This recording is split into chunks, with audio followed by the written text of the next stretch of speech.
My dude, what's going on? How are you? What's happening? Oh, just getting up early Not to early enough, apparently. not early enough, to give the people what they want. Well, what time is it there?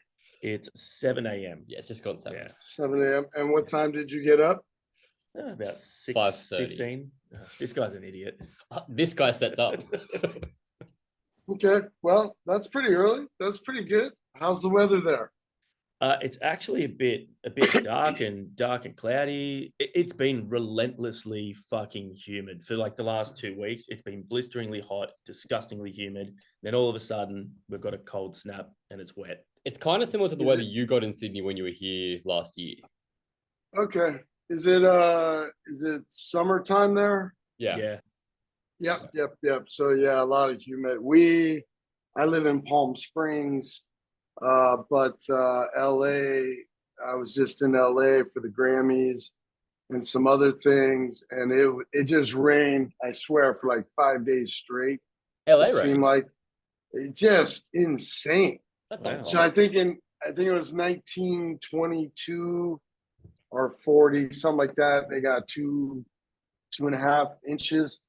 And I don't know, just a couple days ago it was 4.5 or something like that. Wow. So in LA, it kind of shuts down in a weird way with the Yeah. roads and stuff. So it's pretty fun, but scary and sort of panic at the same time. Yeah, you don't Right really on the expect that going to the Grammys. desert. Yeah, right on the Grammys. You get some good shoes, boom, wet Yeah. socks. Everyone's hair's done and they just come in like looking like fucking cousin it. Yeah. Reality. Yeah. Whoosh. Yeah. Yeah. Reality So doesn't give a fuck how well you dress. no. But It's a. How does it feel like 20 years into the, thank you, 20 years into the career here, being at the Grammys, is that a thing starting the band that was a consideration of being like, oh, one day that's going to be a pretty regular occurrence for us to be in that situation? Was that ever a consideration as the band grew and was getting bigger and more successful of being like, yeah, will fit in that place?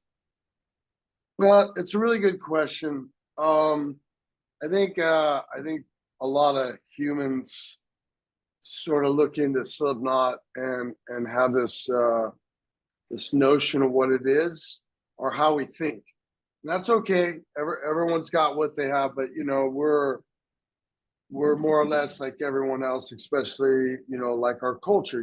We are them, they are us. So I think a lot of people probably think we hate on something like the Grammys or other things, but I can't speak for anyone else, but I like to believe I know how hard we work and I know how hard we have worked. So I can look at something like the Grammys and realize it's somebody else's organization. It was made long before I was here. It had its own set of ideas. It was made on things they wanted, whoever they are.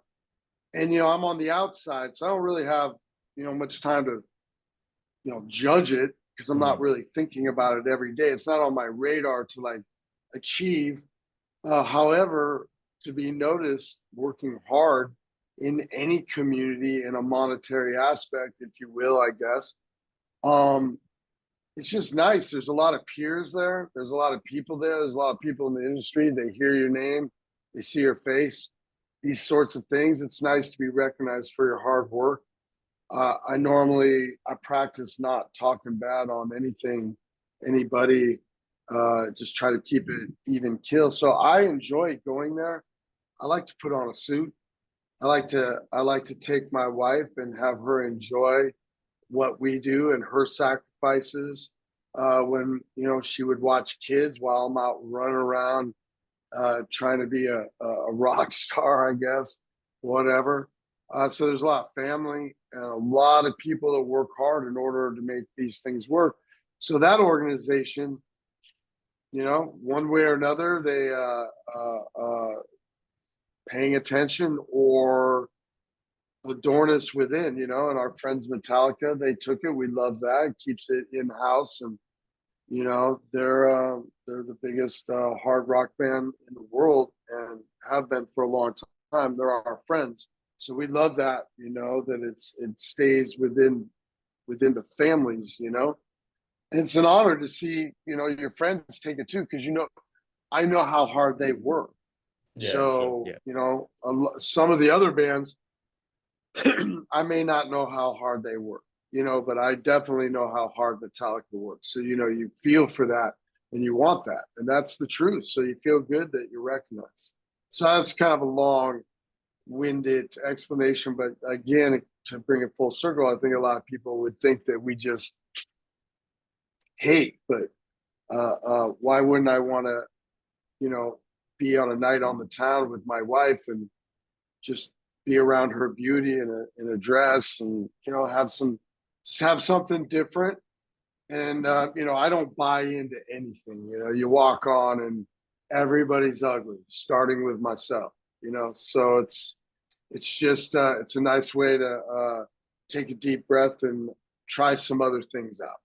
It's also nice to know that, regardless of what some metal elitists may think about things like the Grammys and, metal bands reaching huge success, it's just nice to know that that genre and bands like yourselves and Metallica that have worked so hard and are so extreme can be recognized by something like that in the first place. So why would you hate on it? I mean, it's let's just go back to human nature.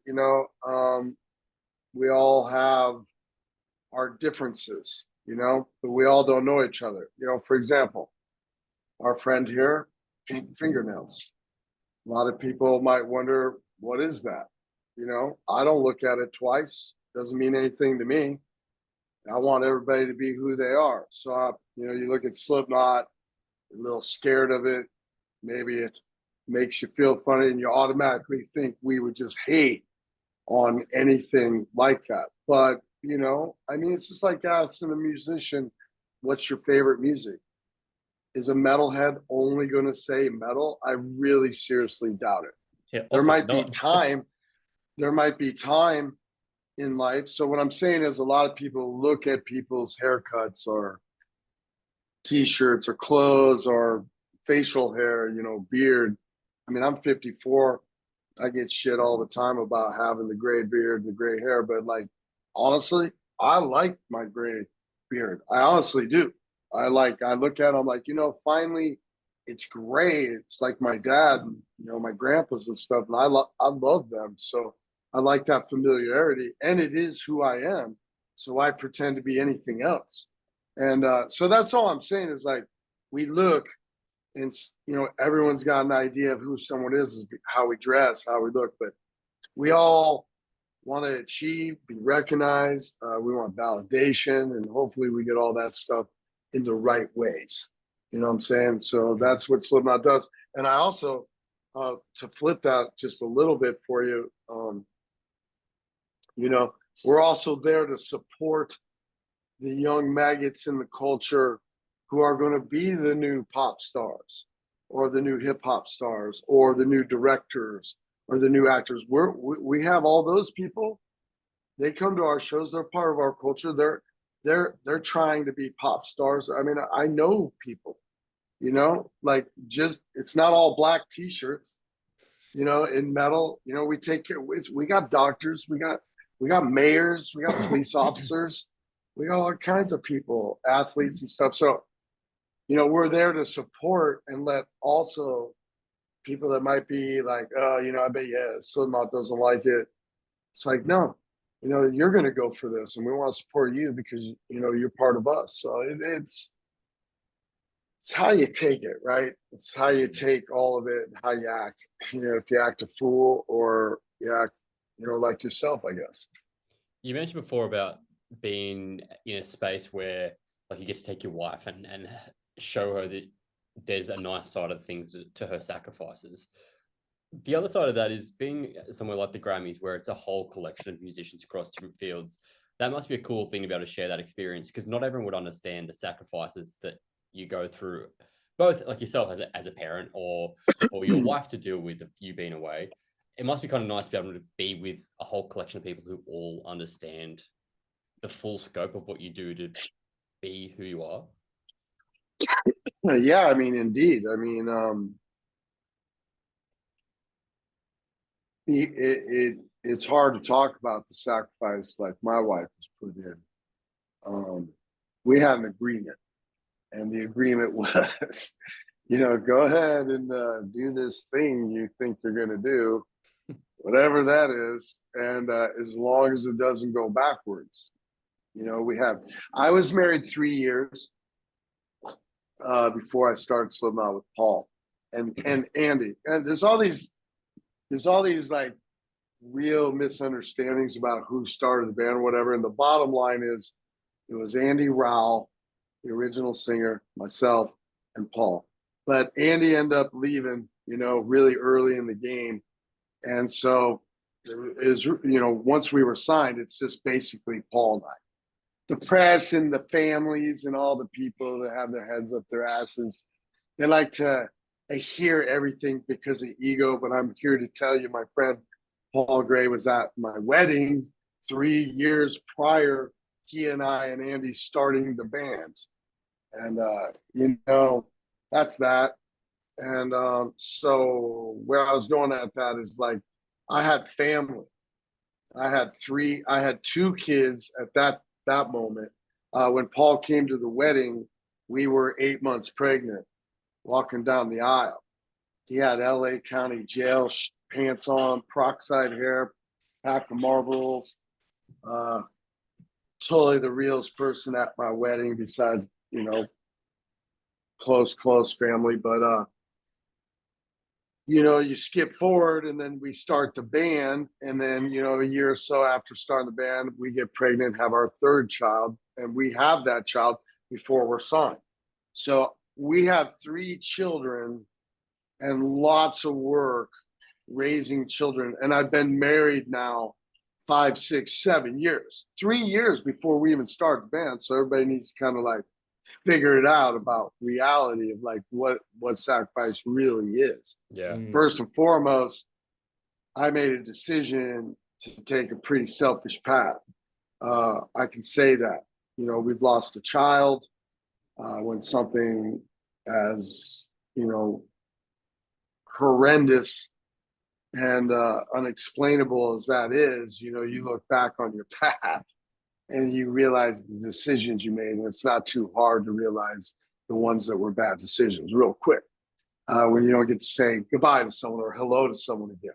Yeah. So moving forward through those sorts of thoughts, making agreements, saying goodbye to kids, buses leaving, these sorts of things, and promising my wife, like, we would always make sure it was moving forward. And here, 25 years, we're just relevant, and it hasn't stopped. And it's like, it's pretty amazing. I'm blessed. So to be able to do things with family, to walk in, when they're doing our genre, our category, it's best metal performance. We're in a whole other building. There's a couple thousand people in there, and they can't fill up the seats. So they're telling everybody to come down because, they shove all of us in there. And it's just like, best harmonica, bam, best bull riding, guitar player, whoosh, best metal performance, whoosh, best soccer player, bam, and we're all in there, and your hearts, everybody's hearts, there's kids, there's wives, there's hip hop, there's jazz, there's everything. It's wonderful. It's all your peers, and you get to share it, and you see them trying to share it with their families. It's just one show. I mean, I've been to the Kerrang Awards, Revolver, there's all kinds of things. There's all kinds of energy. You hope to adhere to a good show with some good energy and some good things happen in the world. Otherwise, it's just another weekend. And, How does it compare to go to like an award show that's exactly what you said? This one goes for so many different people, for so many different genres. Do you prefer that, or one that is catered towards where Slipknot sits, like the metal community, the hard rock community? Is it better being like around your peers in that space, or you like to be in a more mixed environment? Well, if you mix the environment, it becomes big, and it might be sort of watered down because you're fitting so many things within the dome. And if you're in your own genre and close by, it's a lot of black t-shirts, black jackets, and it's not a lot of like, it's not a lot of motivation. It's kind of becomes like one big song. You're like, oh yeah, you know, Ghost is over here giving me my verse, and you know, my friends over here, you know, and blah blah. They're giving me my intro, and you know, I got to get the hell out of here. So like, do I hate on anyone? Absolutely not. But I would prefer to be in my genre or my categories or my line of work, whatever you want to say. And I would like to catch the bands that are most like us or were most like on different days, but we've been shoved together, obviously, for the fans. Yeah. You know, but you know, after 25 years, I just don't. I mean, I doubt any of my peers want to watch Slipknot, you know, and things like this. When you've been with us for 10, 12 years, you're just like, yep, you know, they're playing Eyeless. Okay, you know, great. You know So- what? I disagree. We've spoken to enough bands and enough people. One of the most common thing we talk to bands being like, what's a band you'd like to tour? What's a band like you want to play with? Yeah. You guys are the number one. And that's not blowing smoke. That's not making shit up. I'm an ass. Oh, we get that. We see that. We understand that. But you guys still are. Well, name one band. Give me one. Alpha Wolf. Alpha Wolf, Void of Vision, North Lane. Yeah, there's bands that are like doing really good big let's things. stop. Let's stop right there. Okay, let's just stop right there. All three bands, never heard of them. That doesn't mean they're not doing good things in the space and they still want to play with you. Never. I'm 54 years old. You guys' beards, like you might have a little gray coming in. You both of you. I got some gray. Places. Yeah. Just what?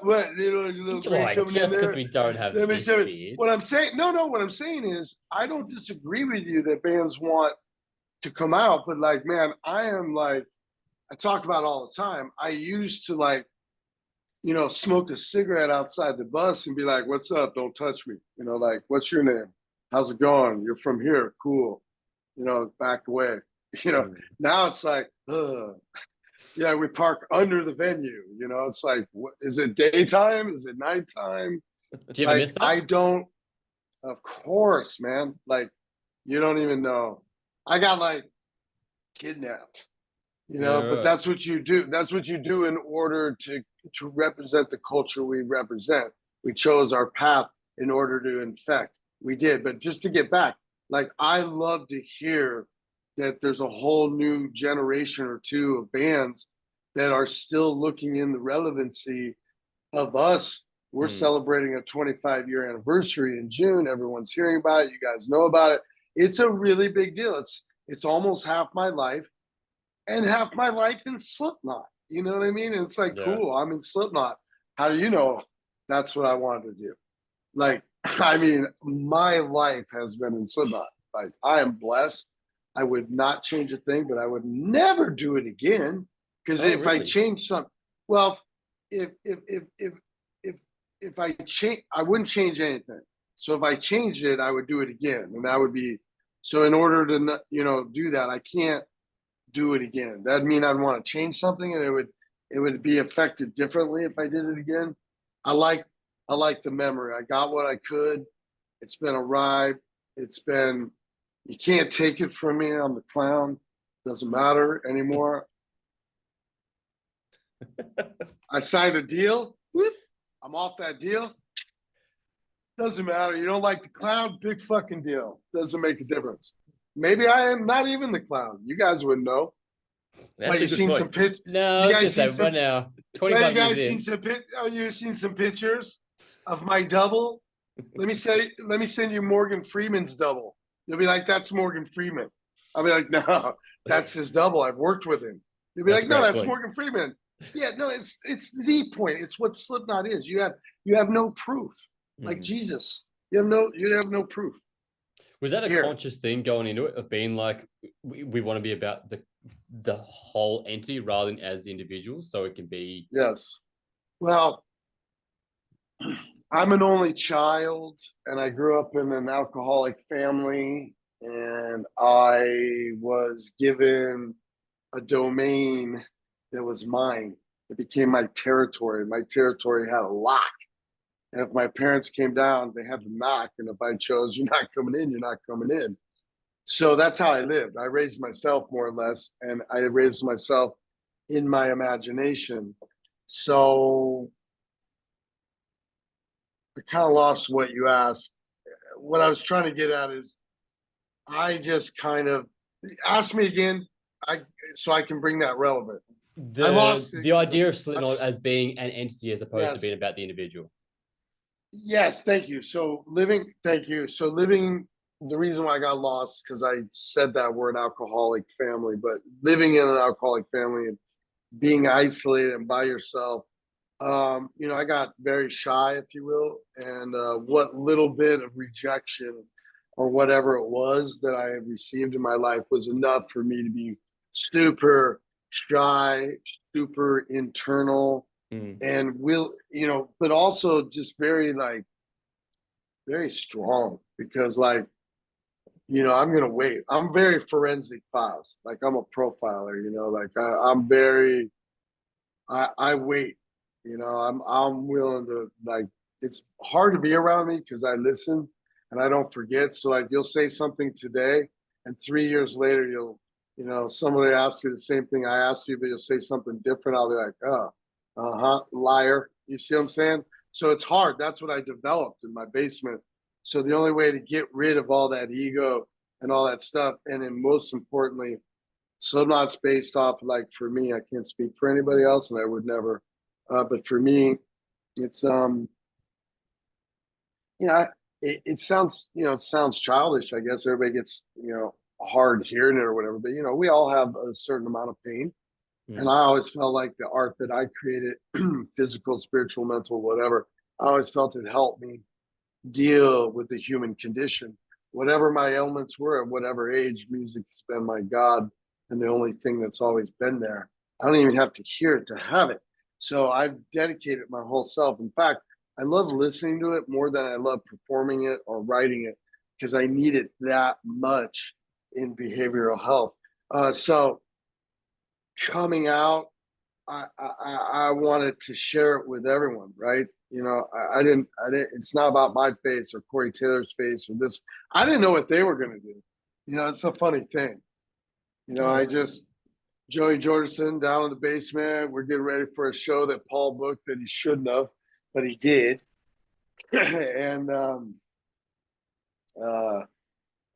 Joey started going around the room, blah, blah, blah. What are you wearing? What are you wearing? Da, da, da. Regular Joey stuff. Awesome. I love it. And, I know he's getting to me last, and you probably read this story, but, the clown, whoever that dude is, he put in rehearsal, put on the mask when he asked, and then came up, and I was like, if you were there, you knew what happened. You were like, oh shit, a star was born, or a star fell, or a meteor burned out, or a bomb exploded. I don't know what happened, but something on that day was very, very insane. And there was so much laughter, you can't wear that. It's like, you don't know what the fuck you're talking about. It's already done. It's my band. It's like, you joined this shit. And so it was a joke, we're laughing. So every time I come to practice, he'd be wearing the clown mask. And he'd be like, I'm the clown. I'd be like, he'd get me going. Because somewhere in the back of my head, I'm like, is he? But I'm like, no. It's my shit. Like, get off. So we had a lot of fun with that. There was a lot of fun there and a lot of good times in that development. And, I knew it was just a matter of time before it's like, well, you can't be that guy. It's like, well, I am that guy. And then everybody said, more or less, everybody's got to do it. To this day, I bet you talk to someone, they tell you they hate it. But with the, obviously you've got the anniversary for Volume 3 coming up as well. 20 years, yeah. 20 years, man. So when you look at, everyone knows it was a hard time doing IR, and then you get to Volume 3. The band is a completely different entity in a completely different space. How is it now when you think about, holy shit, 20 years going back and revisiting that? What is the mind frame when you approach something like that, and how does that make you feel? And what feelings come back that you may have forgotten about when you play these songs and you talk about this album? Well, interesting enough, I took Paul Gray's daughter, October Gray. I took her to the Grammys, and I was taking her over the hill on Laurel, and I showed her the Houdini Mansion where we recorded Volume 3. And the newest owners, I believe, I don't know, someone has planted ficus, and they're really tall. So they blocked out the whole front. So that's sort of like the memory. It's a window of all this mystery, and I have to admit, it was my favorite. It was my favorite time recording with Slipknot. Oh wow. But there's a lot of reasons to that. Anyway, I'll finish the October thing. So we went by, and I was able to tell her these stories, quick, a few, and look in. There used to be this house that was condemned, and it was falling down the hill. And Corey Taylor and I used to run in there and like scoot down the stairs without making the house move. It was that dangerous. So we just get off on like trying to go up the top and make it through the stairs and get out the garage door without the shit falling on us. Did it a bunch. And actually, the song in the song Circle, second verse, Rizal, the name was written on the wall in the house, Rizal. I'm pronouncing it incorrectly, like I do all the time. Razaul. Maybe it was in kids writing. Yeah, it was in crayon. There was kids' clothes. Unfortunately, there's some kids' clothes on the floor. Someone might have been squatting or whatever. And if, of course, it affected Corey enough that the minute we got out of that run, he went right in and boop, boop, boop, boop, wrote that shit down. And then it made it into a song.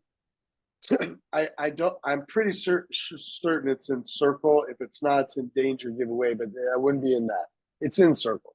Anyway, that is, you can't explain making your first album with Ross Robinson and Malibu, overlooking the Pacific Ocean, and Drew Barrymore's grandpa's house called Indigo Ranch, owned by Richard Kaplan, who's the lighting director of Emerson Lake and Paul Palmer.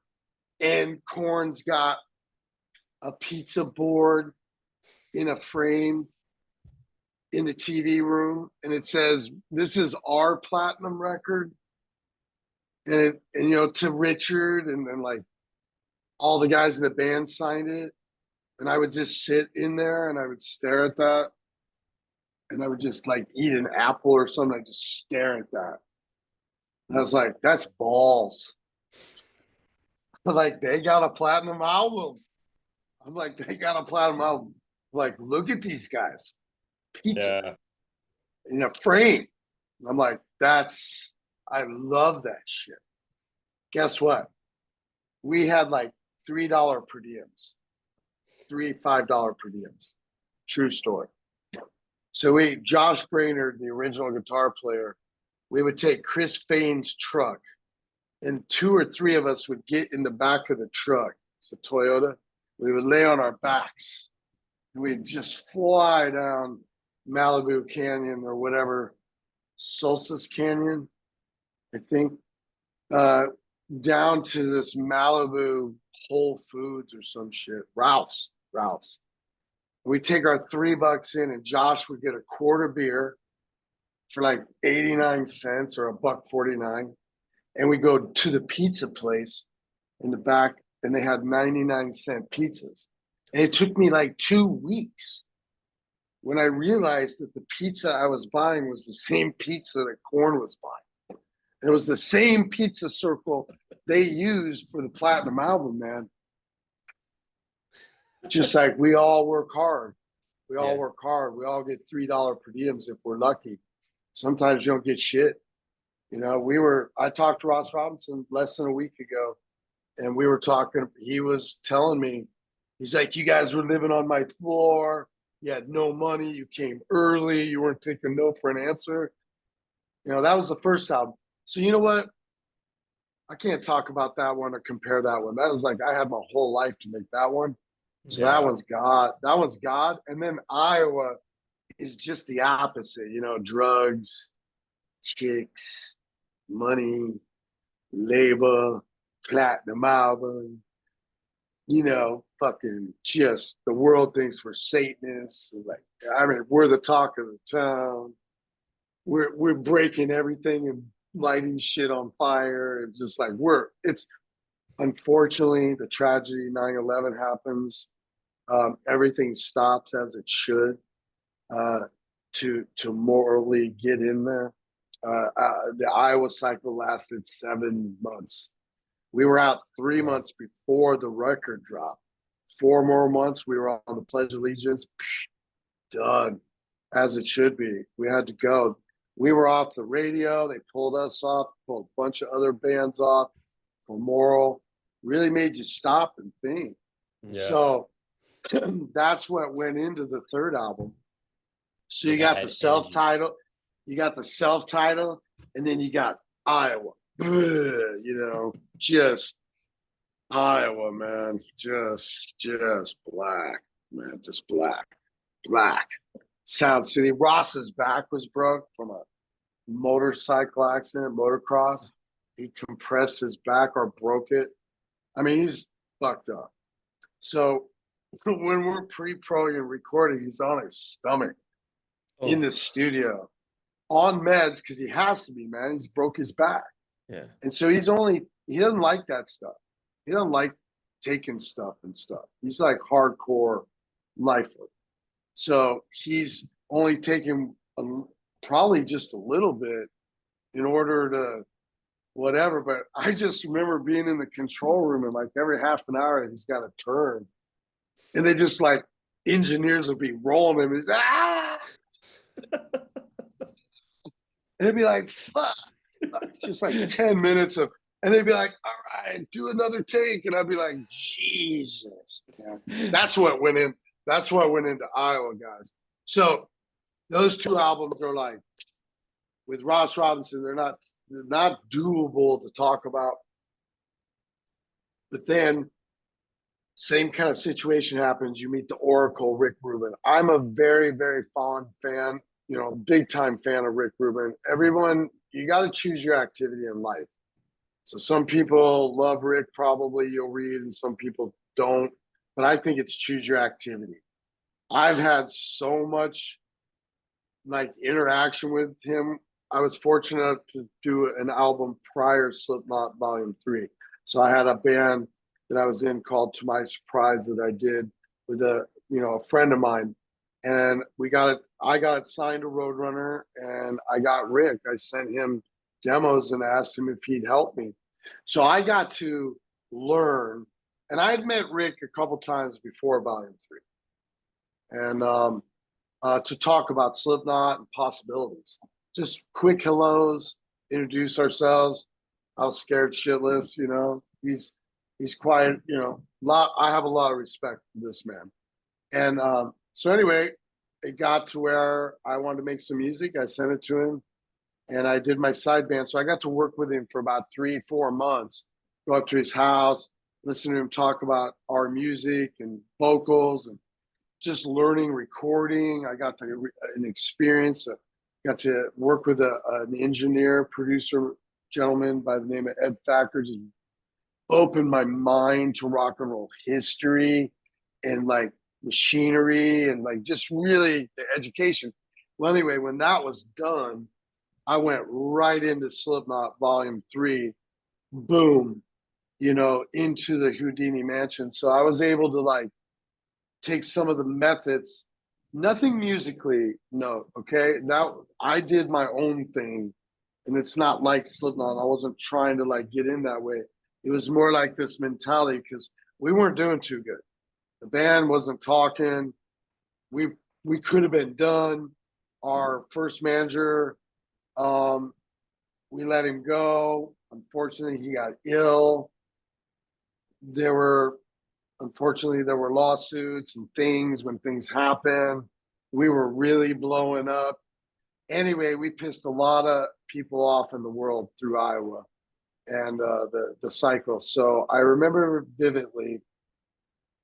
I'm getting to a point because you asked me a question, and I gave you a lot, and you'll like this later that I gave you all that and this. So you'll thank me later. I'm not just rambling. I'm just saving us time.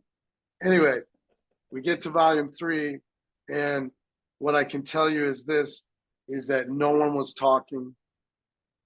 And we were in the house 1 month.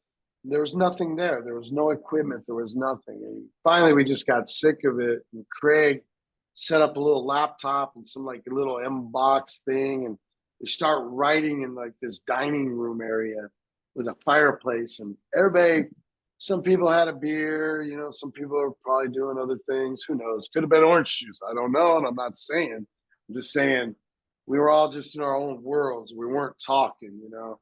Some people were watching football. Some people were just practicing songs in their room. But Craig set that up, and magically, like, you know, someone like might have laid a beat down. I don't remember how it went, but we wrote this song called "Happy Ending," and it's just awful. But it's awful in the best way. It's like it's really awful. It's only people in Slipknot, past, present, and future, would understand it.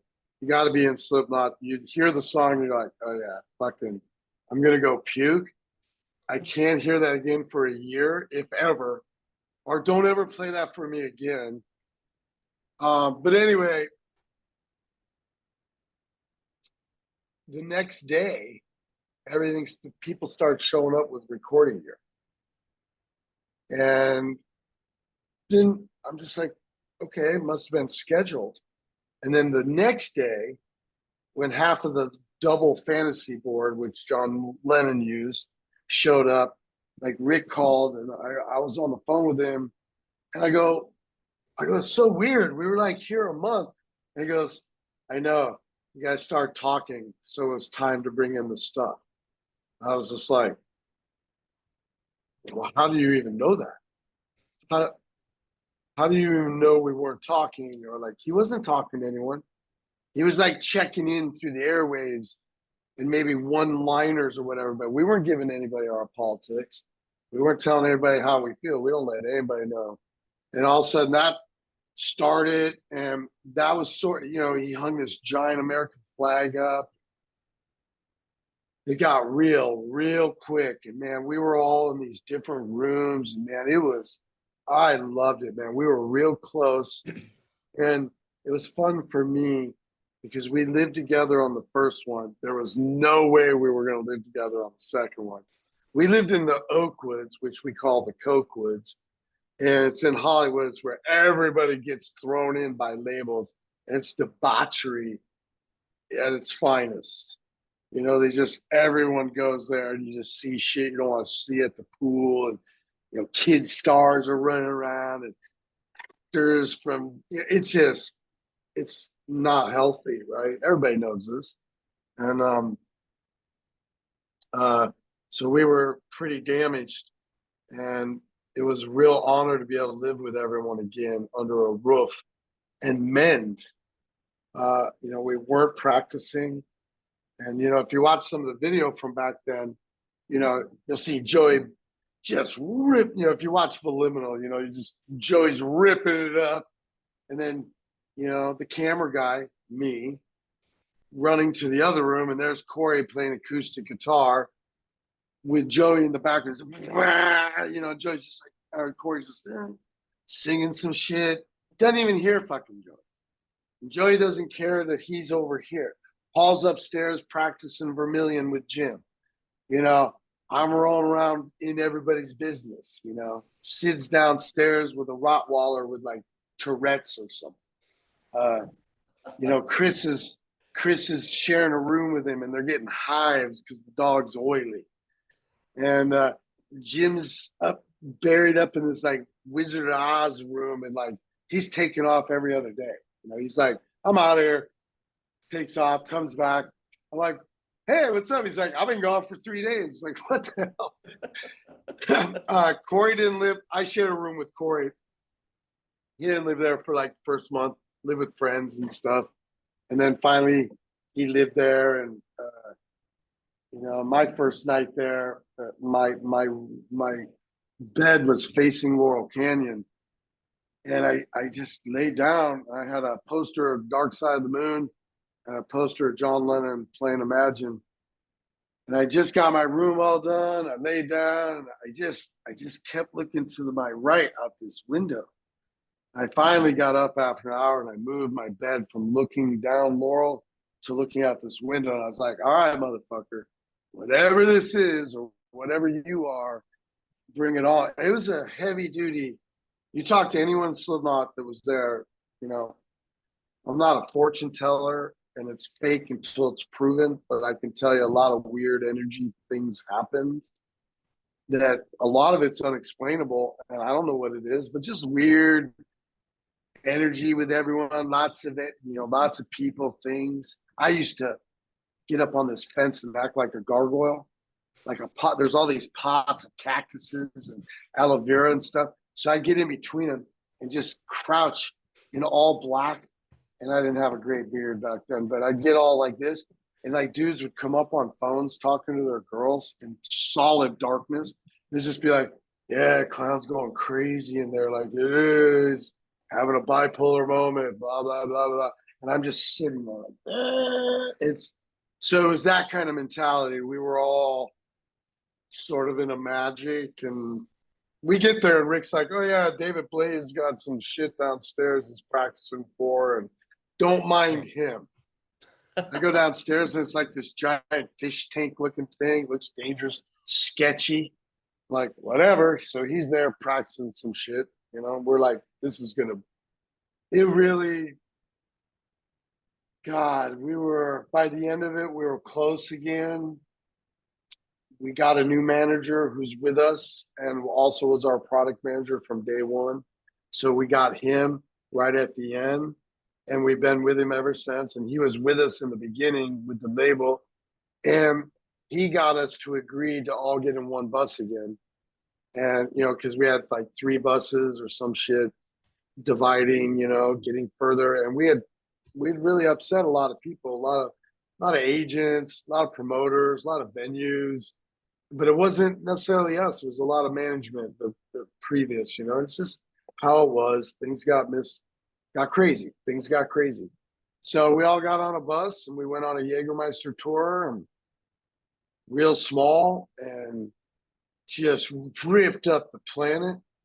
And then one of the coolest things about that album cycle is I chose to like headline second stage Ozfest instead of go take, you know, third to last, or I don't think we were up for main support yet, but we might have been, you know, third to Black Sabbath.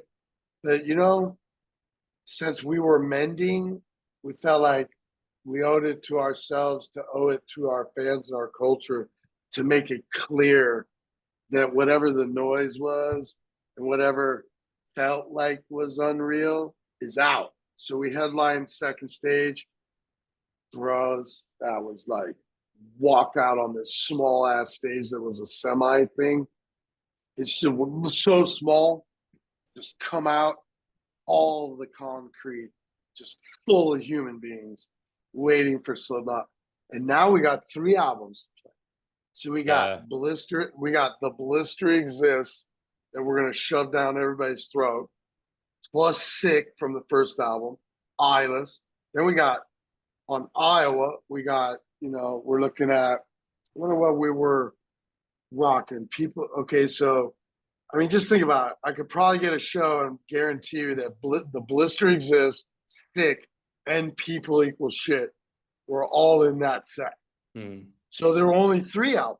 There was nothing after that. So we had to make the best mentality set of who we were with those 3 albums. And we weren't putting all Left Behinds in it yet. You know, it's not until these days did we decide, let's do a set with the Vermilion, with the Unsainted, with the Psychosocial, with the Duality, with the Wait and Believe, with the Left Behind, you know, with the hits, if you will, if Slipknot had such a thing. So we're just trying to do all sets. So anyway, Volume 3, 20 years. But this June's the self-titled 25.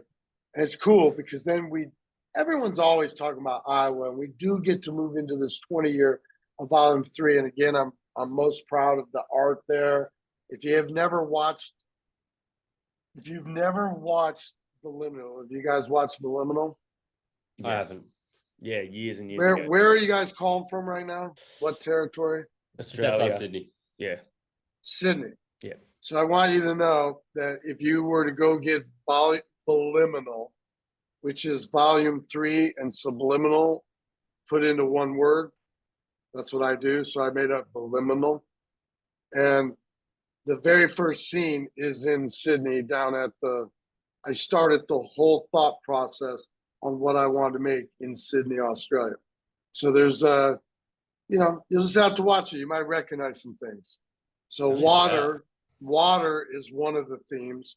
So most of the water that you will see that are art edits will probably all be done right there in the bay, in the circle area there in the bay by the opera house, what's it called? Opera House. Opera House, yeah. Just the Opera House, Yeah. So anyway, little history. So we really, really loved Volume 3. We got closer again. It had a real good power. It had a real brutal self. And we had a real good time with it. So I love it. And I love that we're coming up on 20. It's hard to believe. That's pretty wild. And then, you know, yeah. So anyway, I hope that was a lot of like those 3 albums. You know, it was a lot of stuff. It is cool to hear that there's like a positive change that comes with that album, because that's a great thing to celebrate. And the fact that it's 20 years on and you guys are still going as strong as ever is probably testament to the changes that you guys made on Volume 3. So it's cool to be able to celebrate that and move forward. And as you said, you've got some darker stuff before that to be able to come into this and celebrate that in a positive way. That must be a really It's always dark in Slipknot. It's always dark in Slipknot. I mean, there's no getting rid of it. We like it that way, I think. But that doesn't mean we want toxicity. I think darkness and toxicity are different. You know, I personally love, you know, tornadoes and dark clouds and thunder and giant waves and like waves crashing against rocks and like, you know, like I like sunlight too. You know, I like that. I like darkness and toxicity are different. We don't tolerate toxicity, you know, really of any type. Doesn't mean we can cut it out completely, but yes, we are. I'd say since Volume 3, we have slowly. All Hope Is Gone was very tough.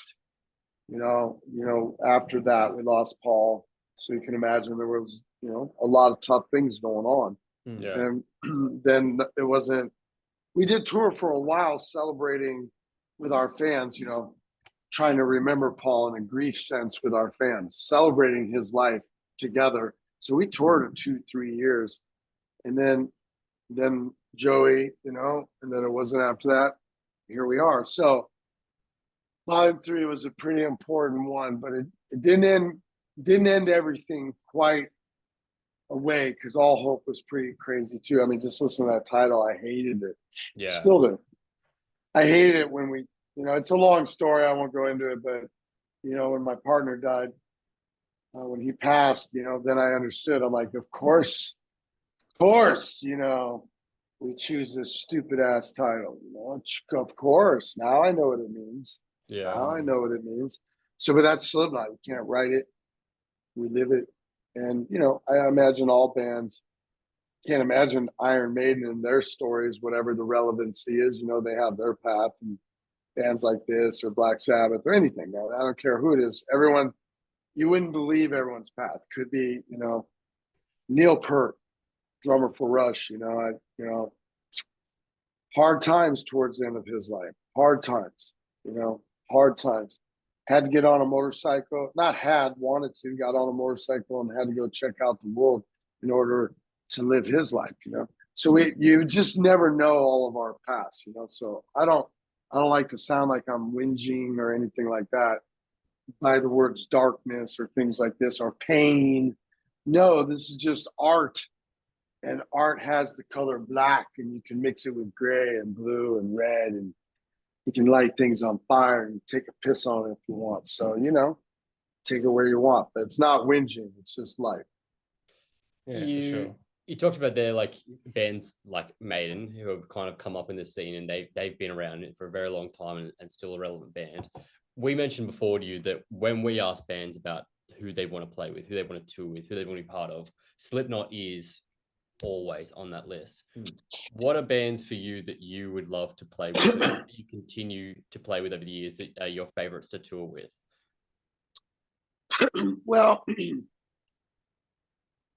that's a political question without even knowing, really knowing, you know, because you're just asking an honest question as a music lover, and you're talking to a person who has the ability to play with peers and other bands that are great.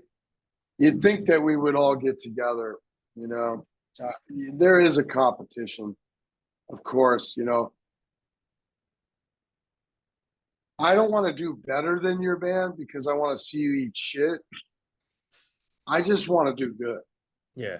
So that's the competition. See, you know, it's like, I'm not scared. I'm just like, I'm ready. Let's go. Yeah. Like, so, oh, we're playing with this band. Ugh. You know, I don't wish any harm. It's just a healthy, because I want to do good. I want to know that, like, when they're watching or the fans are watching, I know that I gave 190 for my life on this planet in a day of 24 hours, shared with whoever. So, you know, I've always wanted to play with Tool. You know, I want to play with Tool in a way like we're not alike, and that's exactly what's so amazing. Yeah. You know, and I'm a huge fan. Way before I started so much.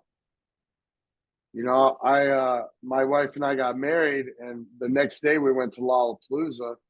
She's pregnant, can't drink. I'm drinking because we're married, watching Tool on Undertow on the second stage. Forget about it. You know, this is before I started so much. I went over, the band was giving autographs. Maynard he was just looking down, and I was like, he's not looking up for anyone. I was like, hey, I saw you guys in Omaha open up for Henry Rollins and the Silence Tour. Man, really great show. Maybe he was kind of looking up, but I doubt it. And then I got the card and it said oink.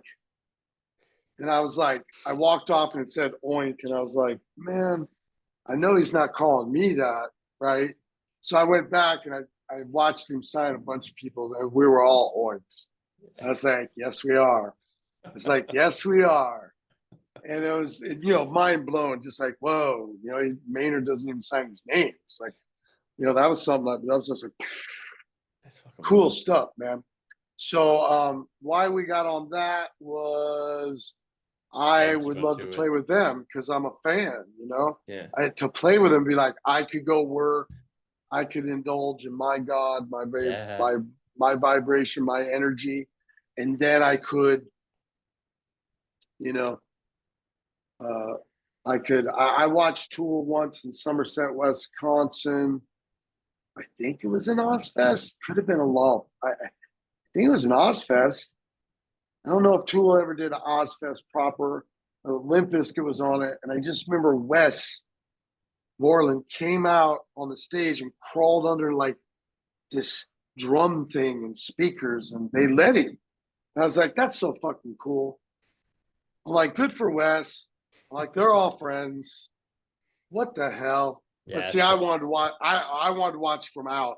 I had to be in the pit, and I had to live it that way. That's where I was at that time, and that's where I prefer still. Tool. Okay, I'll go back and forth. So it's like Tool, obviously. Then of course Prodigy. Why? Because like they're so fucking direct and huge, so loud. But they also have a band who rip, guitars and the keys, and like it's amazing. We played with them several times on festivals, and great show, just power. And when you put like a metal band and like a band like that together, like people get one thing out of this if they give to it, and in Europe they do. They full on know. They're like, I'm getting Prodigy right now, and then 30 minutes later it's like, I'm getting fucking Slipknot right now, and then we're done. And if we're headlining, some DJ back in the old days would be Junkie XL. There was a band, this dude, Junkie. I don't remember his name, but it's called Junkie XL. He'd end the night like a DJ, like just ripping it up guests, and this is like, we'd go on at like midnight, get done like at 1:30, and then this cat would get on at 2, and people would be partying to the next day and just living life, because that's what festivals are over there. They got to work the next month and get it all out. But anyway, so Prodigy, and I love bands like Placebo. So there's a band in that's just so different I can enjoy. But then Gojira, love to play with Gojira. They're there, man. They made it. Yeah. And I don't like that. Let me take that. Made it's not that. What I'm saying is their art, man. They've been pushing it and working it and they're getting recognized for it. Yeah, man. That's all I meant, is that their art, man, their paintings are getting hung, and people are like, whoa. So I love that band. Good friends for out on the road, So far, you've made a pretty good call for like a future Knotfest. I'm just saying. Yeah, I mean, like, that's what we do in Europe. Then you throw, for me, it will never happen because, we're both big in our own realm, but they're like super big, like Radiohead. Yeah. Like most people I know that are in my genre, a lot of people, we love Radiohead. So why wouldn't we want to be on the same festival? But we never will be, because they're the big headliner, can do just tons. Yeah. And they're going to have bands that are sort of relevant to that, as we will. We'll play with, if it were Black Sabbath, Iron Maiden, System, Judas Priest, Black Label, you know what I'm saying, man? This is how the business is, because you want the best for the kids. You want the best for the fans.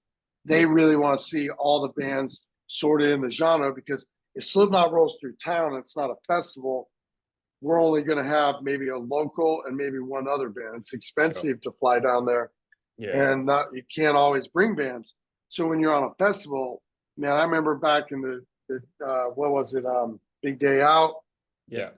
Biohazard, CKY, all kinds of diversity, just all kinds all over the place. That's fun. Bush, Slipknot, and then you got Hatebreed, and I like it when it's all over the place. Sure. I like to go over and, it'd be cool to play with Jack White, or some White Stripes reunion. What? I don't like the White Stripes. You don't like the White Stripes? Come on. Music's great. Or let's talk about old reunions, like, for whatever. I'd go see Def Leppard. I mean, come on. High and Dry. You guys ever listen to that album? Yeah, High and Dry? Classic. Yeah, Let that's It Go. classic. Yeah. Let It Go. Oh my God. Heading for a Heartache. Jesus. Great album, man. Videos, unbelievable. Rick Allen's wearing the British flag shorts. Just amazing stuff. So Scorpions. I'll play with the Scorpions. Love at First Sting. Still Loving You. Bad Boys Going Wild. Fucking. That'd be an eclectic show. what's Big City Nights, right? You know, you got all this crazy shit. It's music. We love music. Yeah. So for me, it gets irritating when it's like the same bands for 10 years. Yeah. Yeah. I don't want to hang out with you. They certainly don't want to hang out with me. So is that something with Knotfest that you guys are trying to do? You're putting on, Yeah, or is that bigger absolutely. than you want to be able to play bands that you actually want to be with? I mean, Knotfest, the first function in my brain was like, I'm not even interested in talking to anybody about opening this unless the philosophy is we do it all. Yeah. Okay. So, you know, if you were in America, you would see like one year we had this band called Prayers. Go check them out. We had Ghostface Killer. I mean, amazing. Yeah. You know, unexpected. You know, people are like, oh shit. You know, we played in our home state. We had Suicide Boys. Yeah. You know, sometimes we play with Clutch. You know, it's always, yeah, man. Kids need to open their mind, man, and more now than ever, because it's getting pretty newt, man. It's getting pretty gray. Black and white's going away. It's getting gray. Gray's an optical mixture between white and black. It doesn't exist, in my opinion. It's just this optical mixture of two colors, and it's just this disappearing purgatory world of denial, scapegoatness, if you will. So our world is starting. You know, if you're not paying attention, you know, it's like it seems like God is being taken out of the gene. You know, it's just, you know, and then all around the politics are like, just feels like the rights and the mentalities. And if you get that on the younger kids who don't know a difference, then you're going to wake up 30 and they're not going to know, and we're just in it. A lot of it might be for how the world's going, which is not good. You know, the ice caps and temperatures and these sorts of things. So men and women think they need to make, you know, changes or whatever. I don't know how I'm getting off on all this political shit. I'm going to stop it right now. Done. I'm not going to be an activist, politicalness. What I can tell you is Knotfest likes to bring diversity and art to its finest caliber, whether it's unknown or known, because the people of today and the people of tomorrow and the people of yesterday deserve that vibration. I feel like it's my duty, if I can do it, I please kindly will. Yeah. Because why not? I mean, you know, I don't know if anybody would thought Slipknot would play with like Parkway Drive. Well, why not? You know, I guess, you know, it is what it is. There was a lot of fucking fire that night. Did it work? Yeah, it work? Yeah. As a spectator perspective, yeah, everyone loved it. So you guys enjoyed it? Yeah, we did, and we were like, honestly, man, we want to say thank you for you know, finally bringing Knotfest to Australia, because this country has needed a heavy metal festival that does cater to and understand heavy metal fans for so long now, and it's just great to finally have that. You guys are going to get a chance to prove that, you know, because, you know, one, you know, right or wrong, I know the monetary aspects it takes to bring the pirate ship and dock it. Most people don't. So it's all like, you know, is Slipknot going to come and da-da-da-da-da. Well, you know, first of all, you pay to play the first time, period. Yeah. If you come over the first time, you're paying to play. You know what the hell's going on. I have so much video footage of being. So we always used to do Sydney, Brisbane, Melbourne, Perth, Adelaide. That was it. And we always ended in Perth. Might as well just die. I mean, all the way down to Perth. It's so far away. Just to fly all the way back to Sydney to get a day room for like 6 hours, totally zombified out, to go to the airport, to fly to freaking Japan or America. You know, by the time you get home, you're like, I'm dead. You go to the doctor, you're like, yeah, you're like, I'm dead. Something's wrong with me. They're like, no, you got jet lag. You're like, no, something really wrong with me. They're like, no. You have jet lag. Yeah. You were in Perth. You're from the future. from the future or the past. I can't remember. But so Australia is a very, very important part of our legacy because, you know, I don't know if you gentlemen were there or how old you are or what you part, you know, what line of activity you took place in our legacy, but I was at we the were very first there. show at Horden Pavilion. Well, then you know the absolute fucking chaos. I mean, Look, I will tell you a story. I don't know. I I don't know if remember. anybody was waiting for us more than Australia. I mean, Europe, real quick, we got to Europe. We played this place called Australia. We must have done 150 interviews. Like, just like people up are just like insanity, right? Japan, Yeah. they're pretty like this though. But inside they're dying. They're a lot better now. They're just so beautifully in tune with peace. They don't want to be over the top. But I'm telling you,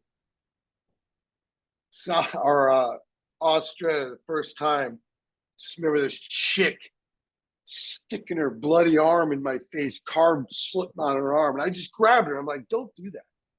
Don't do that. A Slipknot. I'm like, hey. Don't let me catch you doing that shit again. Like, it's not healthy out here in the dust. You get the tumbleweed on you, you lose your arm. Don't do that. You guys know, and I want to hear the story, but you know, we were idiots because we used to agree to, we wanted it so bad, guys. We agreed to everything. So we're like, yeah, we'll do an in-store before the show, and we'll do an in-store after the show. So we did an in-store, couldn't get everybody done. It was so chaos. I think it was Adelaide, and then did the show, chaos, went back and did a in-store. And I just remember looking out a window on the second floor and kids were climbing up the telephone poles. I look outside, there's cops on horses up on their 2 feet, almost hitting kids. Kids are like, they're throwing things at the window. The city council or whatever outlawed in-stores after shows because of Slipknot. It was so much fun and just honest. No one would ever even think about hurting each other. It was like, there's a clown, and they wouldn't touch you. You could be there. Yeah. Now it'd be just too much excitement, maybe. There a lot of, you know what I'm saying? This just happens, it just gets sort of dumb with communication. But please tell me your story. Look, it's not so much a huge story, it's just a memory. And I remember going to that Horden Pavilion show in Sydney, and everyone's decked out, dressed to the nines. I was maybe 17, just out of school or last year of school. And we remember you guys coming on, and it was the first time and the only time that I can remember in all the gigs I've been to where you guys came out and the whole crowd just stopped and kind of stood still and watched you for what felt like forever. But before the crowd kicked in was maybe 30 seconds to a minute. Like, it was this disbelief, like, holy fuck, look at what we're seeing. Look at who's here. And then all of a sudden, everyone just went fucking mental. I remember seeing a guy climb up the rafters at the top, hanging from the top, and Sid's pointing to him, going, "What the fuck is going on up there?" Like, it was wild. I have vague memories of all this. I mean, I remember people hanging. Australia's always been climbing. Yeah. We've always had festivals where like, okay, stop. Some dude's up in the lighting thing, they're up there like, and everybody in Australia is like, yeah, yeah, we've always, I want to say we came down 3 times for clubs before it got to be Dynamo. No, Dynamo's England. So it was, what was AJ's festival? Soundwave was the second one. So Big Day Out would have been the first festival sort of thing we did. Then Soundwave, and then everything that we do with everyone else from there on. So, but I know, and I'm so thankful. I went to Bon Scott's grave. I went to every freaking koala, kangaroo. Yeah. I lived Australia. I lived it. I lived it. The only thing I didn't get to do, and I haven't gotten to do, and I will do, is next. I'm actually, oh, this is a good idea, actually. So this Knot Fest that's coming, I'm thinking about coming down to support it, hang out with everyone, you know, just have fun and do whatever I can do for the festival. But I've always wanted to go out into the bush for real, like have a literal, real person say you are officially in the bush. Where I'd say you're far enough out. I can look at you in the eye and say you're in the bush, you know, and a couple nights camping because I'm a camper. I'm an off-the-gridder. I love that speed. I love to hike. I like to camp. I like to shoot. I like to, you know, I don't like to hunt, but I can be with people that hunt, and I can clean and cook and carry and help. And it's good for my spirit, my real spirit. So maybe I can get that done this next time. I don't know exactly where I'll be, but just to get out a little bit, to see the woods or the trees and the, you know, maybe some native animals, you know, that, you know, just to see things in their proper place. And just mainly, pardon me, I thought would always be exciting is the walking. Yeah. You know, get an hour outside of Sydney and you could be in that. Yeah, just walk, you know, just like, wow, just look at that rock, look at that little ravine, look at this tree, because it's all new to me. So it's not a boring walk, you know, it's a fruitful download, you know, and screw the phone, you know, bring a film camera, no more bullshit, you know, look at what I took, bring film, gotta develop it. You know? Yeah, that'd be a sin, right? Doing something like that. But I love Australia. It's a really big part of all of us. And it's a really big reason why we bring the festival, because it is important to maintain. And we have played enough things that we felt were over the top. I'm not going to badmouth anybody because everybody always does the best they can. But, you know, we've done enough where we know that we can do what we can do, and we will supply exactly what we say we are. And you know, man, touring, let alone booking bands and having bands is really difficult. So, A, you have bands that are in the studio writing albums. B, you have bands that are finishing up writing and haven't entered the studio.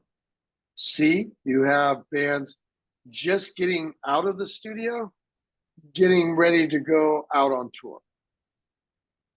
You know, D, you got bands that have been on tour that are getting off a tour. E, you got bands that are on tour with other bands. F, bands you don't necessarily want to tour with because they don't fit with you. Yeah. So in order to get anybody with anybody any day, it's quite a challenge for our community. Yeah, 100%. So sure. It's not an easy task. It's a labor of love, man. You know, and whether you believe me or not, I've never gotten into any of this. I've never gotten into any of this for money, or any kind of thoughts like that. Now, bills got to get paid. Semis got to roll. Sea containers got to get on the ocean. Yeah. Somebody's got to take the tickets. But that's all business, and we handle our business. But you know, it was very important to me from day one that, you know, the culture is taken care of. Sometimes I take it too far. I was talking to my partners and everybody, and they wanted me to do a big entrance thing, possibly to an Iowa Knot Fest. So I have a good friend, Ian, that does the Slaughterhouse that sometimes we do Halloween things with. So I called Ian up and I'm like, hey man, they might give us a budget to, they might give me a budget and you a budget to make this cool entrance. So we mocked up a COVID testing station and we made this crazy thing. What happened is we made it where it was like almost impossible for you to want to enter this like facility. You're like, what the hell? I'm just here to see a rock show. You're like, well, you got to go in. So you go in with, it's like kind of a rat maze. It's all paranoia and like panic and anxiety. Like, man, like I thought we were going to get like a metal detector, but now we're getting like the jab. And anyway, you get in there and we have these misters that are going to like fake sneezes and shit carrying and like scents and smells and like dudes getting jabbed with fake things. People passed out. Couple people fake arrests for like fake acting cops with fake actors faking arrests. Like, if you keep this up, I'm gonna tase you. And then fans are walking by like, holy shit. So we presented this like thing. Oh, and the last part of it was at the very end, you were going to get some sugar candy in a tribal S. And it was going to be like, we weren't going to use like legal names. We had to make up names like, I don't know, the community, anti-COVID, blah, blah, blah, whatever. So it was a tribal ass sugar pill. And you were going to get it at the end of this thing and take it. And, it's nothing. But people are going to placebo out. They're going to just be like, bro, I got so with them the whole time. Yeah, I got so fucking sick. I had to take this thing. I'm sick to my stomach. I think they fed me like, I don't know, but I'm sick. I got to get out of here. So anyway, management, promoters, everybody, they're like, return. Yeah. Surprising. They were like, I was like, what, return tickets? They're like, no one's even going in, bud. And it was only for one doorway. I thought they were like, people are going to return, like, once they get in, they're like, I got to get out. I want my money. And they're like, no. No one's even going in. This was only in one entrance. They started at the main, but we moved it to like a little area, like a candid camera. I was going to film it and just take it over the top. Have people come in like, what's the problem here? Ambulances, people all acting, just. But anyway, so we like to have fun. It's all about the kids. Recently, a lot of people in the outside world like to obviously give the organization a hard time about the museum. So ridiculous that I get whatever I get, and the band gets whatever it gets for having a museum. It's sort of insulting, actually, in my opinion, hurtful because we. There's a lot that goes into making Slipknot stuff. Yeah, fuck yeah. You've got a history, you've got a legacy. Yeah, from a fan perspective, the amount of people that spoke to us about how much they appreciate it and how sick it was to see that, I think, I mean, yeah, you take everything with a grain of salt. You take someone like Joey, who's passed, rest in peace, very missed. And, you have stuff of his and people like Paul and even Chris, Craig, whatever, man, whatever it is, past, present, future, it's Slipknot. It's more than who it was or what it was, okay? It's more like, you take a Paul mask, for example. Paul had to get molded. He had to sit there and have a conversation. He might have been claustrophobic. There might have been someone on the team who held his hand. Or if I was there, I was like, hey, is that a spider on you? Why he's under all this shit, and just totally messing with him. So what I'm saying is there's all these experiences. It's not just the band member. It's a team of people putting on, stuff and doing molds, and then they're pulling out your face and putting clay on it, and while they're talking to you on your phone about what you want to make. Yeah. So like, does someone like Paul or me, being at me, do I get to take full credit for my clown mask? Absolutely not. Now, I like to consider myself the artist who has the conceptual idea. I got a couple drawings of my own. I put them over to someone I trust. They manipulate it. They get it. They mold me. Boom, there's some clay. Then I'm like, yeah, get the eyes better. Boom, we do it. It's shared. Everyone's in it. Man. So the museum is a way of saying, yeah, there's a clown mask. There's a Paul mask. There's some Joey drums. Those drums he played them. He touched them. He picked that color. He picked that company. Yeah. Can you see him? I can. But when everyone gets mental and tries to, alleviate things, because of past, present, future, whatever, it's all understandable. I understand what people think they have to do. It's okay. But it's important for us, because it's not just the people that wore the coverall. There's companies that did the silk screening that those people like me, I had to talk to a company. Some people wouldn't work with Slipknot because we were too crazy in their mind, and they thought maybe we were spiritually unsound in their opinion. They just kindly refused to work with us in Des Moines, Iowa, because of moral reasons. To which I said, I'm glad that you tell me that now, because I prefer not to give you my hard work money. If you're going to judge me for incorrect views, okay, so there's a lot. So I got to go out and meet a whole new line of people.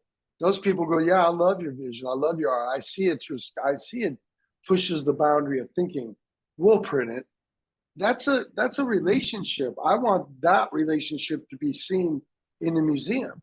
Yeah, hell yeah. Yeah, it reflects so much more than just they're saying. People welded. Yeah, I might have designed like my lift, but I had Paul Bush from Vision Fab in Minneapolis weld that for me. I can say that because it's true.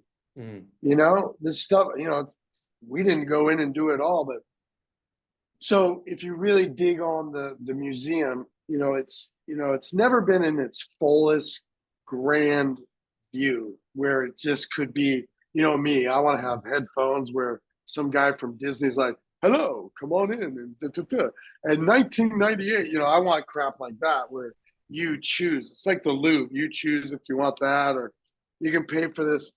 There's people outside. They're like, hey, man, give me $20. I'll walk you through and give you the grand tour. They don't give you. Like, that's my dream. I'm in Palm Springs. There's a lot of hotels. I was thinking about one day getting a little hotel, 10 rooms, total Slipknot experience. You choose the Craig room, and someone that works at the hotels dressed up as me, clown, whatever, Corey. They're your butler for the evening. It's Airbnb, but it's a hotel. You got to book online. You show up. Corey's like, "What's up?" But he has to sing everything to you. It's not Corey, but it's someone that can be. But they're like, "Here's your room," and you're like, "Thanks, Corey." Everybody's got to be in character. Like, tell me something about Volume 3. He's like, "Well, it's all like in character." You get in your room. There's like T-shirts, robes, like blankets. It's all nothing's on TV except for everything we ever did video. There's vinyl. It's just everything. It's things you've never seen. Immersive. Then you got the bullshit, like you got your little mini bar with number 9. There's all the monetary things because they'll make it be in there. So let's just get out all the way. But that makes it fun too, right? Because I'll get a pool, we'll paint it, we'll get it black, put a big tribal S down the bottom, then we'll throw coins in there, get you like a free meal from like a tribal S hot dog. Like, I'm crazy, man. And then all of a sudden, like spitball idea. Yeah. I can see how the band is continuing to stay creative. I'm not spitballing. I'm telling you the truth. This is a little pre-marketing for the brand right now. So see, people will hear this, they'll come up to me and they'll be like, "Are you serious?" I'll be like, why, you want to invest? I'll be like, maybe. Yeah. And I'll be like, here we go. Started right here on this show, man. No, but that's what we've We're been stoked thinking. to be part of it. You know who would be the first people that would be there would be the Japanese culture. They'd be the very first people in line. Oh yeah. Oh yeah. And they would stay there until they stayed in every room. So I'd be like, hello, thank you for coming. I knew you'd be here. You're staying with us for 9 days, aren't you? Yes. Yeah. All one each member. And that's really what it was, is the Japanese culture teaching me. I got really upset once when they divided the solo bands. And I'm like, why do you do that? Why do you talk to me about the solo stuff? I'm here to talk about Slipknot. And they're like, Shawn, Clown, you know, we want to know everything about you from being a child and what makes Clown Clown. So if we know about your high school, we might know why you play drums the way you do. And I was like, are you being serious? And they were dead up. They were a little hurt that I was upset. And I was like, wow. So that's kind of what it is for me, is like, this has been my life, gentlemen. And I've got a lot of regrets, you know, like I said, we won't stay on it, but I've lost a child and never getting that back. And so it makes me look at my life, and just about half of my life has been in Slipknot. And I reckon that's a positive thing. And my dream would be to have that hotel, and you know, I'm mopping the floor, because mopping the floor, I mean, what? I have to mop this whole floor? Okay. And then I get to go home? All right. Here, I'll mop this thing. Hey, you mop the floor pretty good. You're damn right I do. That's the easiest stuff I've done in the last 10 years. So I think it'd be fun. Yeah, man. That's what I'm saying. Like, I'm going to be there behind the bar. People will be like, you look a lot like. I'm like, I know, I get that a lot. I get that all the time. I'm one of the staff. You kind of got to look like that dude to get this job. So I'm that. How you doing, Michael? I'm heaps nicer. So, yeah, man. So I don't know. That's what I want to do when I retire, is like keep the music playing. Then I can just drink a beer and talk about how we recorded that verse, or what I saw Corey do when he was recording. Crazy shit, whatever. Yeah. You know, well, dude, we're stoked you took the time to tell us a bit of your stories. We really appreciate it, and we're stoked about them to come along for the journey. It is something that shouldn't be balked at. So congratulations on where you guys are at so far. Yeah, such an incredible career, such, you know, an incredible festival, everything you've done for metal. And yeah, like Nate said, thanks for giving us so much of an insight into you and Slipknot, and, you know, all those stories are great, man. Appreciate it so much. well, I'm trying. It's been a long time since I've done interviews. I appreciate it. You're welcome. Thank you. And thank you guys. And I'll get to that in a second. But, you know, there just became a time where it seemed like everyone was paraphrasing, and seemed like everybody had agreed off the record to agree on some sort of agenda of what needs to be spoken about. So I just kind of dipped, you know, and I'm kind of getting back because I have a 25-year anniversary, and everybody knows I like to talk, and I like to share stories. And you know, I'm a Renaissance artist, so like I sort of, you know, I start here, and who knows, you know, you're like, oh shit, we asked this and now we're over here and here, and but hopefully I get to where we started, and then have all this in the middle, and hopefully they're the best felt things. that. It becomes So an actual thank you. conversation. Yeah, 100%. And I'm trying to get back to that, because I really am fond, and I really miss my guys, man. I miss and spent a lot of time with Paul's daughter, and you know, took her to the Grammys and stuff, and it just makes me really think of him. Last night I was in a studio. I took her to a studio to show her where, you know, her dad does stuff, and I was able to take one of our songs and push mute solo and just let her listen to her dad. And took her a second to understand that everything else was gone, and it was just him. And what she thought, she was just listening to music, and she was, but then she could start feeling the movements, and those are his fingers. Yeah, Those are his feelings. And then it got real silent. It got real deep. So that's where I'm trying to be these days. It's real. I'm really lucky. I'm very, very, very lucky. Well, And dude, I know it seemed, yeah. Anyway, Any, but anytime you want to come back, man, you're always welcome. And yeah, if you please, do end up, please. if you do end up in Australia for Not Fest, let us know, and we'll make sure we get that beer as well. There's a pretty good chance. My wife's attending some things, and if that goes down, which I think it is, I'm pretty much going to go because I've wanted to like do a few other things than just perform.